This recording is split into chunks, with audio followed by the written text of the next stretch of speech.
Interjection, যার অর্থ বিস্ময়সূচক অব্যয়। যে ওয়ার্ড দ্বারা আকস্মিক আনন্দ, বেদনা, আবেগ, ঘৃণা, উচ্ছ্বাস, বিস্ময় প্রকাশ পায় তাকে ইন্টারজেকশন বলে। যেমন হুররা, we have won the game. এখানে যে আমি হুররা বললাম শুরুতে, এটা হলো ইন্টারজেকশন বা বিস্ময়সূচক অব্যয়। তেমনি ভাবে alas, his father is no more. এখানে যে এলাস বললাম, এই এলাসটা হলো ইন্টারজেকশন। অর্থাৎ ইন্টারজেকশন হলো এরকম শব্দ যে শব্দ দ্বারা দুঃখ, আনন্দ, বেদনা, উচ্ছ্বাস প্রকাশ পাবে তাকে আমরা ইন্টারজেকশন শব্দ বলবো।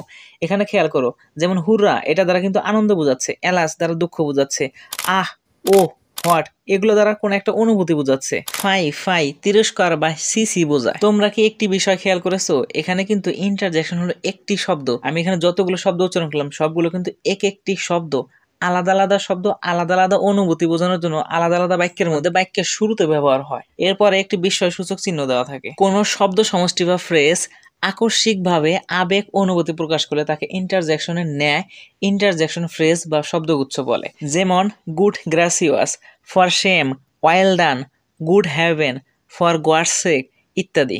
এখন অনেকের মনের মধ্যে একটি প্রশ্ন জাগতে পারে, ইন্টারজেকশন এবং এক্সক্লেমেটরি সেন্টেন্সের মধ্যে তাহলে পার্থক্য কি? মনে রাখবে, ইন্টারজেকশন হলো একটি ওয়ার্ড বা শব্দ যা পার্টস অফ স্পিচ, যেমন ওয়াও, ফাই, হুররা, এগুলো হলো এক একটি শব্দ। যখন এক একটি শব্দ কোনো বাক্যের শুরুতে বসবে, এরপরে এক্সক্লেমেশন চিহ্ন দেওয়া থাকবে, তখন আমরা তাকে বলবো ইন্টারজেকশন। কিন্তু এক্সক্লেমেটরি সেন্টেন্স, এখানে শব্দের মধ্যে বলা আছে সেন্টেন্স, অর্থাৎ এক্সক্লেমেটরি হলো সেন্টেন্স বা বাক্য যে সেন্টেন্সের শেষে এক্সক্লেমেশন মার্ক বা চিহ্ন থাকবে। যেমন what a beautiful bird it is, এখানে কিন্তু একটি শব্দের পরে এক্সক্লেমেশন মার্ক দেওয়া নেই, এখানে পুরো একটি সেন্টেন্স বলা হয়েছে, সেন্টেন্সের পরে এক্সক্লেমেশন মার্ক দেওয়া হয়েছে।